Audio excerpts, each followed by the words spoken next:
आपको पता है हिंदुस्तान में सबसे पहली जंग जो हुई है मुसलमानों का जो दुखुल हुआ फौज के साथ, वो मोहम्मद बिन कासिम की फौज थी। 10,000 की फौज सिंध के इलाके से आई थी सबसे पहले। वो वजह क्या थी? क्या यहां लूट मार करने आए थे, लोगों को कत्ल करने आए थे? नहीं, राजा दाबिर सिंह जिसने चंद मुसलमान औरतों को, उसके गुंडों ने, जो हज पर जा रही थी औरतें, उन औरतों को गिरफ्तार करके उनकी इज्जत लूट करके, उनका माल लूट करके उनको कैदी बनाया था।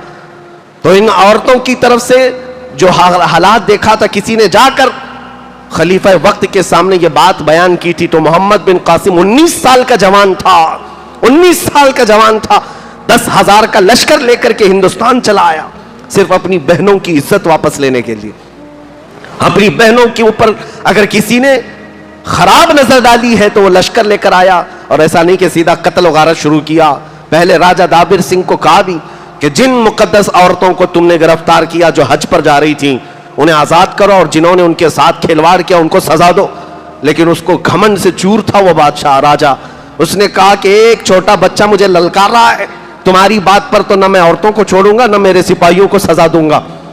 तो फिर मोहम्मद बिन कासिम ने कहा, चलो राजा दाबिर सिंह, इस छोटे बच्चे से अब मुकाबले के लिए तैयार हो जाओ। 3 दिन की जंग हुई थी, ये पहली जंग है।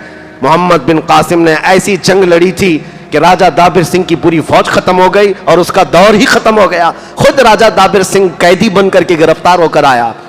मोहम्मद बिन कासिम की यह तारीख आज भी हिंदू पंडितों की तरफ से लिखी हुई तारीख में भी मौजूद है, और उन्होंने इकरार किया कि एक नौजवान आया था जो औरतों की इज्जत के लिए अरब से निकल करके यहां आ गया था, और यहां के इलाके के लोगों ने उसे सलाम भी किया और उसके अदल व मसावात को और उसके इंसाफ को सलाम किया था।